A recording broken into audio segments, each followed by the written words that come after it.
हाय, hello, नमस्कार. ज्या दिवसाची मी खूप दिवसापासून वाट बघत होती ना, फायनली आज त्याचं दर्शन झालंच. पण त्याआधी आज सकाळपासून एवढं जास्त गरम होत होतं ना, कूलरला पण नव्हतं मानत.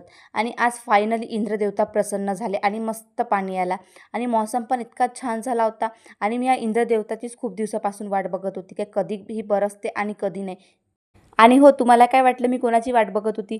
आता पाणी पण आला आणि त्यासोबत थोडं हवा-धून पण आली आणि आमच्या गावच्या लाईनला थोडंसं पण पाणी काऊन नाही हो, 1-2 तासासाठी तर लाईन जातेच. आणि आता मौसम पण खूप जास्त थंड झाला होता.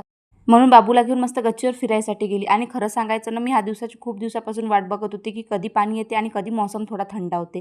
पण आई बोलल्या, की आता थोडंसं पाणी आलं ना, अजून जास्त गरम होणार. आता हे तर खरंच आहे म्हणा. पण काही हो, थोडंसं पाणी आला पण मौसम इतका छान झाला होता, की असं वाटलं, की किती वेळ इथे बसावं आणि किती नाही. पण काय करते, माझा स्वयंपाक पण बाकी होता म्हणून मी खाली चालली गेली आणि इकडे येऊन बघते तर काही आईने इकडे मस्त पुरणाचे धोंडे बनवले होते.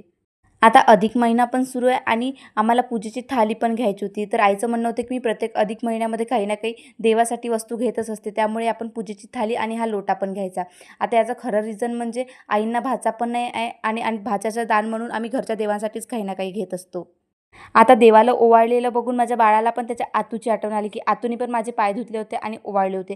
त्यामुळे तो स्वतःच पाटावर जाऊन बसला आणि "आजी माझे पण पाय धु" असा बोलला. त्यामुळेच आईने इकडे बाबूचं औक्षवण पण केलं आणि आणि आज गुरुवार पण होता आणि घरी पुरण पण बनलं होतं. त्यामुळे स्वामींना इकडे मस्त पुरणपोळीचा नैवेद्य पण दिला आणि त्यानंतर मी पण इकडे खायला घेतली. कारण मला थोड्याफार प्रमाणामध्ये पुरणपोळी आवडतात, पण त्यावर भरपूर सारं तूप हवं असतं.